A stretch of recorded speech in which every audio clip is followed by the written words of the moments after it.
You walk into Parler, and it's just you and 1.5 million mostly conservative users. What's your next move? That's next on Keep It Social.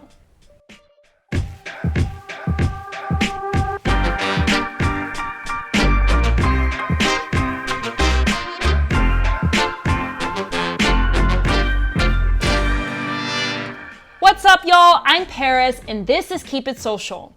For years, conservatives have accused social media of being biased against them. Now, they may have found their digital home. Everyone from Senator Lindsey Graham to pundit Candace Owens is flocking to Parler, an alternative to Twitter that promises users free speech. So, is Parler a conservative paradise on social media? Here with me to help figure this out is my co-host Terrence. What's up, Terrence? How are you? I'm well. How are you today, Paris? I'm doing just fine, Terrence. Thank you. And we have with us today Politico White House reporter Tina Nguyen. Hi, Tina. How are you? I'm great. How are you guys doing? We're doing great. Thanks so much for being with us. So, Tina, you reported on Parler's rise among conservatives for Politico, and the headline of your article reads that Parler feels like a Trump rally. Why is that? So Parler was created by a startup guy, for lack of a better term, to promote free speech. And when he launched it, his explicit goal was we are not going to ban people based on their political beliefs or what they're saying or whether they believe that whether they hold political beliefs that might be controversial. What that did, it had the effect of bringing a lot of conservative pundits and people who felt like they were constantly being attacked online, but also that these social media platforms were unfairly targeting them, deleting their tweets, and in some occasions suspending their accounts, sometimes permanently. So in the very early days, December 2018, you had really big online MAGA presences, the Make America Great Again crowd. So Charlie Kirk and Candace Owens are two of the most high profile. And then you had a couple of people who, over the past 2 years, as Trump's gotten more and more vocal about Twitter being unfair to him, people have started looking at Parler. This is perhaps a really good alternative. And the thing that gave it the most energy, though, was, I'd say about a couple weeks ago when Jack Dorsey, the CEO of Twitter, decided, okay, we've developed this policy. We can't really delete Trump's tweets because that genie's out of the bottle. Mm-hmm. But what we can do is, because they're in the public interest, we can leave the thing up there, but we can also put a tag there saying this tweet is in violation of the community guidelines. This tweet may contain misinformation. This tweet appears to be threatening violence against, say, protesters or people who are anti-statue, something like that. Conservatives see this and they go, oh my God, here is Twitter, in essence, editing Trump's tweets to recontextualize it in a way that makes it seem like it's a bad thing. So all of a sudden you see really, really big names go to Parler. Devin Nunes, Kim Guilfoyle, all of these Trump campaign officials.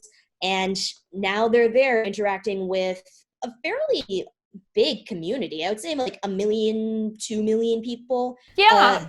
Yeah. And which is not quite nearly as many as Twitter, which has 3 million people, but even Trump's campaign manager, Brad Pascal, has said something like, Twitter, it's over for you. Your days are numbered. Everyone's heading to Parler. But I'm really wondering if this space is going to be enough to drive people away from Twitter and to Parler. Now, I can see it being one thing where they might have accounts on each platform, but I kind of almost think part of the draw of being involved in political discourse is being able to essentially go back and forth with people you don't agree with, which is what Twitter offers.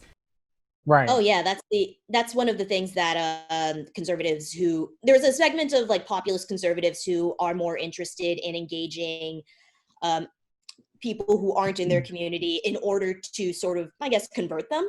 So I was talking to the editor-in-chief of Human Events. His name's Will Chamberlain, and he went, look, the beauty of Twitter is that you are able to engage all sorts of different communities, either in debate or in, just, public troll wars that gain publicity.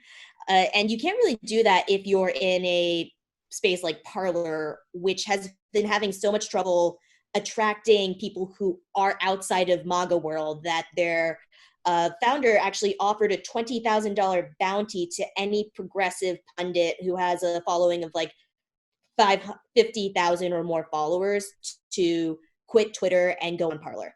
When I think of what is happening with Parler, right? Like all of these conservative voices going to Parler, I just think it's so ironic because I see so many conservative people tweet, post, and tell so many people from other demographics, if you don't like this, you should just leave, right? It happened when my home state took down their flag. It's happened all over the nation when, a certain group of people don't like something. There's usually a conservative voice that comes in and says, if you don't like this, you should just leave. And I think it's so funny now that, all of these voices, all of these people who don't like social media, if you don't like the fact that we want to moderate this content, or not we, because I clearly don't work for a platform, but if you don't like the fact that they want to moderate content, then you should just leave, right? And I think that Parler is an app for them to really put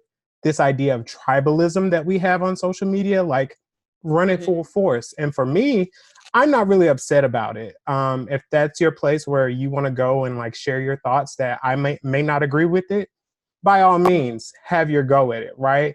I just think it's so funny that, as I said before, like conservative people, well, a lot of conservative voices that are on that app that you've listed have been some of those very people to say, if you don't like something, you should leave. And it's exactly what they did. Yeah, that is really interesting. And I found it striking just looking at the platform, kind of poking around it myself. It kind of felt, at first it felt sort of like Facebook. There was someone who had posted a wedding photo and was talking about, I'm really glad to be able to spend the rest of my life, typical wedding photo. But then there was like all this Trump propaganda. And so, kind of going back to the headline from your article, Tita, it being like a Trump rally. Do we think that President Trump himself is going to navigate towards going to Parler? Is he going to go away from Twitter, especially since he has felt so attacked by the platform and by many of its users? Do we think that this is going to be his new home on social media? I really don't think so, unless he feels totally aggrieved that he wants to throw away his biggest megaphone, which has 81 million followers, to go in a place where he can probably put up content that he likes, but whatever's on there is 100% going to be screenshotted and put on, someone's going to tweet out that screenshot and put it on Instagram, and lots of people will do that. And his remarks will be covered nonetheless, but he's not going to get the absolute like fire hose of I hate you, Donald Trump, or I love you, Donald Trump, MAGA, MAGA, MAGA, MAGA. Or, QAnon people immediately engaging with him at the volume that they do on Twitter. Yeah. Well, it'll take some time for them to gain some traction, I'm sure, but it should be interesting to watch and see how they do get in on the game. Tina, thank you so much for joining us. We really appreciate it. Thank you so much. This was fun. Absolutely. Well, that's it for us. Don't forget to comment, and... Wait, I know you thought our viewers missed it, and you thought I missed it, but I didn't. Your background changed, so what's going on? I thought you missed it, Terrence. Well, I'm home. I'm in North Carolina. I had to come down and get some nice open southern air. We should all do that at some point. So right. I'm jealous of you. Truly. Well, hey, I see it in your future. Thank you. You're welcome.